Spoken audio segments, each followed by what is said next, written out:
Retórica de Aristóteles, livro 2, parte 2. A ira. Vamos admitir que a ira é um desejo acompanhado de dor que nos incita a exercer vingança explícita devido a algum desprezo manifestado contra nós ou contra pessoas da nossa convivência sem haver razão para isso. Se a ira é isto, forçoso é que o iracundo se volte sempre contra um determinado indivíduo, por exemplo, contra Cléo, mas não contra o homem em geral, e que seja por algum agravo que lhe fizeram ou pretendiam fazer a ele ou a algum dos seus. Além disso, toda a ira é acompanhada de certo prazer, resultante da esperança que se tem de uma futura vingança. De fato, existe prazer em pensar que se pode alcançar o que se deseja.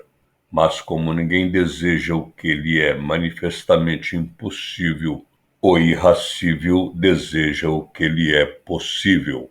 Por isso, razão tem o poeta para dizer sobre a ira, que, muito mais doce do que o mel destilado, cresce no coração dos homens. Por isso, há um certo prazer que acompanha a ira, e também porque o homem vive na ideia de vingança, e a representação que então se gera nele inspira-lhe um prazer semelhante ao que se produz nos sonhos.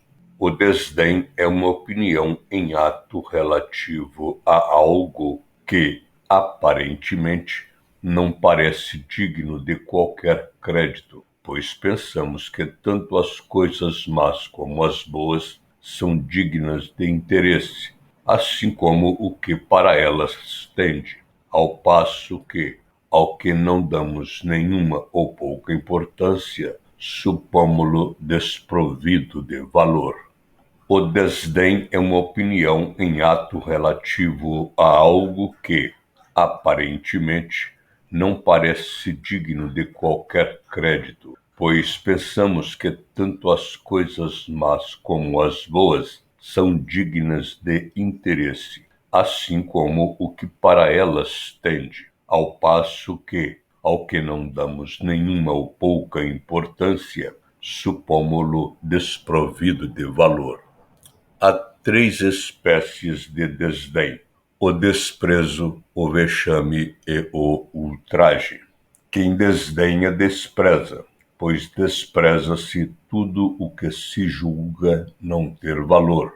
Precisamente o que não tem valor é o que inspira desprezo, da mesma forma que, quando se rebaixa alguém, se mostra claramente desprezo por ele.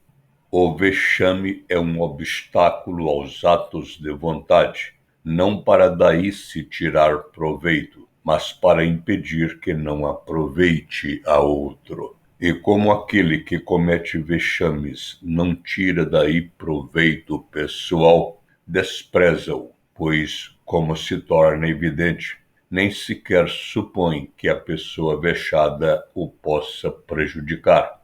É que, neste caso, sentiria temor e não desdém. Nem possa vir a obter dela alguma coisa que vale a pena, pois, nesse caso, pensaria em ser amigo dela. Da mesma forma, quem ultraja despreza.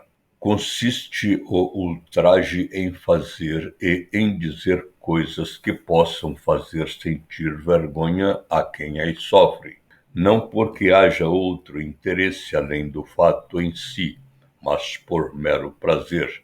Com efeito, quem exerce represálias não comete ultraje, mas vingança. Aquilo que causa prazer aos que ultrajam é o fato de eles pensarem que o exercício do mal os torna superiores. É por isso que os jovens e os ricos são insolentes, pois, ao procederem dessa forma, julgam elevar-se acima dos demais. A desonra é inerente ao ultraje, e desonrar é desprezar. porque aquilo que não tem qualquer valor também não merece qualquer estima, nem para bem, nem para mal. Assim, Aquiles, irado, diz: desonrou-me, pois arrebatou-me e ficou com a minha recompensa, e como a um desterrado privado de honra.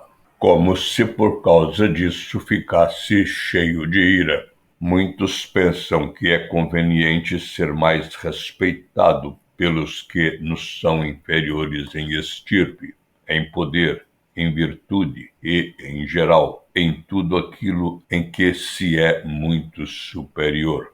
Por exemplo, o rico é superior ao pobre em questões de dinheiro, o orador ao que não sabe falar em matéria de eloquência, o governante ao governado, o que se considera digno de comandar ao que só merece ser comandado.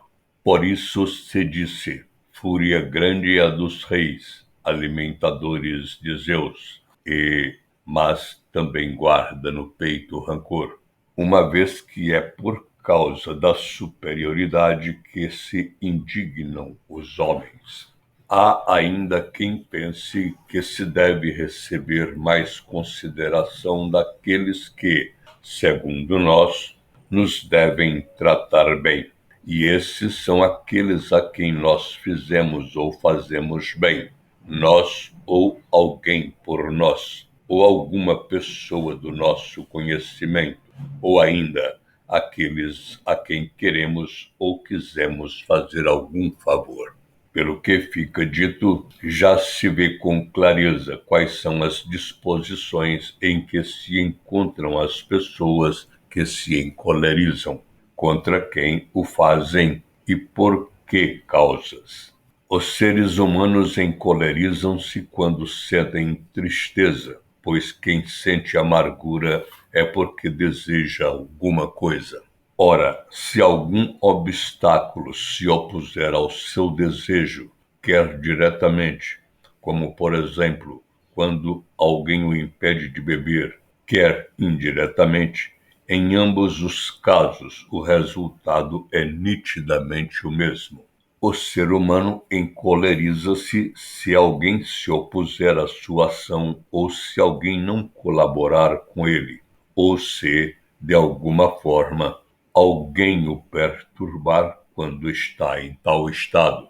Eis a razão pela qual os enfermos, os pobres, os que estão em guerra, os amantes, os que têm sede e, em geral, os que desejam ardentemente alguma coisa e não a satisfazem, são iracundos e facilmente irritáveis, sobretudo contra aqueles que menosprezam a sua situação. Assim, por exemplo, o doente encoleriza-se contra os que desprezam a sua doença, o pobre contra os que são indiferentes à sua pobreza, o soldado contra os que subestimam a sua guerra, o apaixonado contra os que desdenham do seu amor, e assim por diante. E além destes casos, todos os outros em que se atente contra os nossos desejos.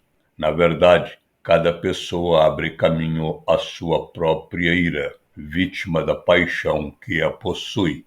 De resto, acontece o mesmo quando surge algo que é contrário à nossa expectativa, uma vez que o inesperado entristece muito mais, assim como o imprevisto causa mais prazer quando vem ao encontro dos nossos desejos.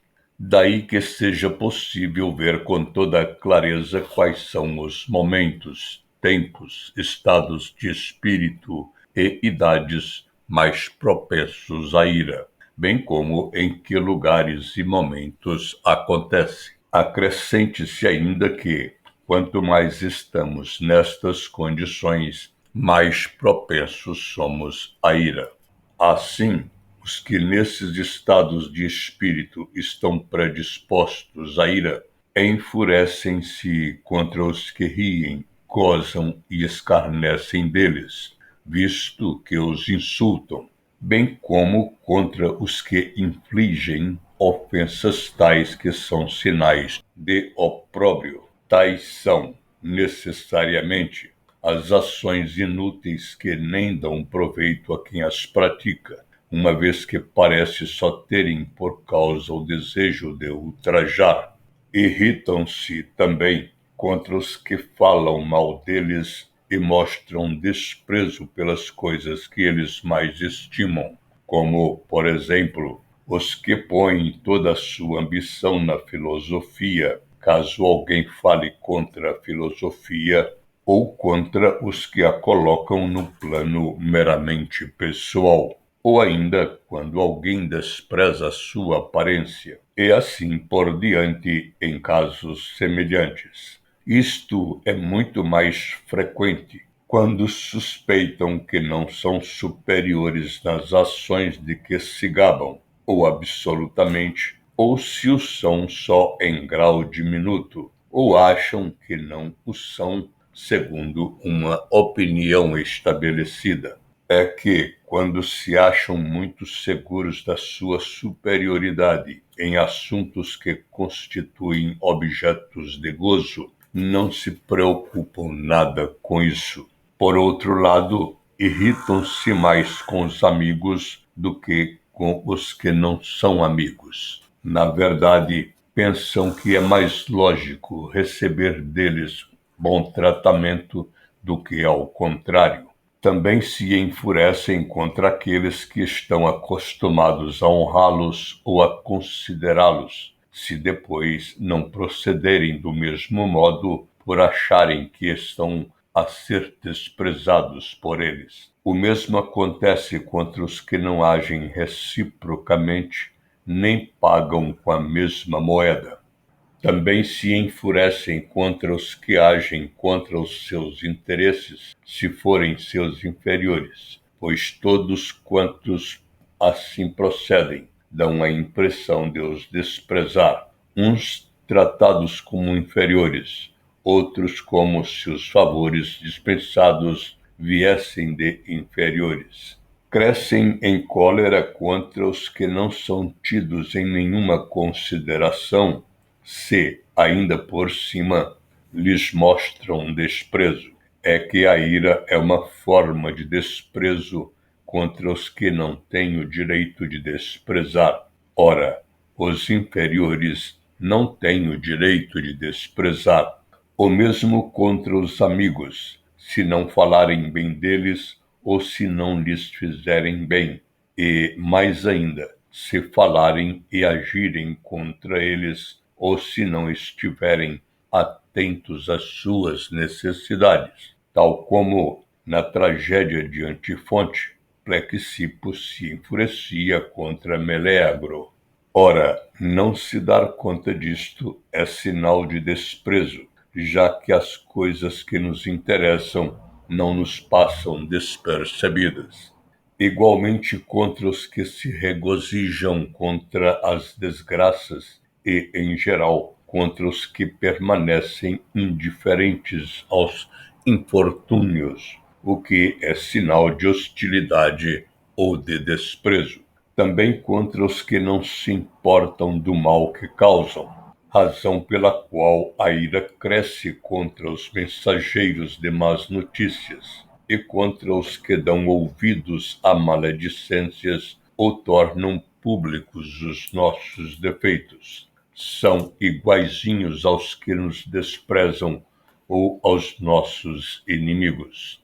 Mas os amigos compadecem-se dos amigos, e todos os seres humanos sofrem ante o espetáculo das suas próprias fraquezas, e ainda contra os que nos desprezam diante de 5 categorias de pessoas: as que rivalizam conosco, as que admiramos, aquelas por quem queremos ser admirados, as que nos inspiram respeito e as que nos respeitam.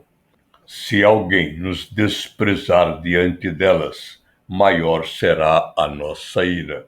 Também contra os que desprezam as pessoas a quem seria vergonhoso que não socorrêssemos, tais como pais, filhos, mulheres, subordinados, e também contra os que não reconhecem um favor, porque o desprezo consiste em fazer alguma coisa fora do que é devido, e contra os que ironizam diante dos que falam sério, porque a ironia é qualquer coisa de desdenhoso. Também contra os que são benfeitores de outros, mas não nossos, pois constitui atitude desprezível considerar que o que é digno para um não o seja para outros. Mas também a falta de memória, inclusivamente o esquecimento de coisas insignificantes, como, por exemplo, esquecer-se do nome de certa pessoa pode provocar a ira, pois o esquecimento parece ser um sinal de desprezo. Com efeito, o esquecimento tem por causa a falta de interesse, que é uma certa forma de desprezo. E com isto falamos simultaneamente das pessoas contra quem se sente ira, em que estados de espírito e por que motivos. É evidente que o orador deve dispor, por meio do discurso, os seus ouvintes de maneira que se sintam na disposição de se converterem à ira, representando seus adversários culpados daquilo que a provoca e como sujeitos dotados de um caráter capaz de a excitar.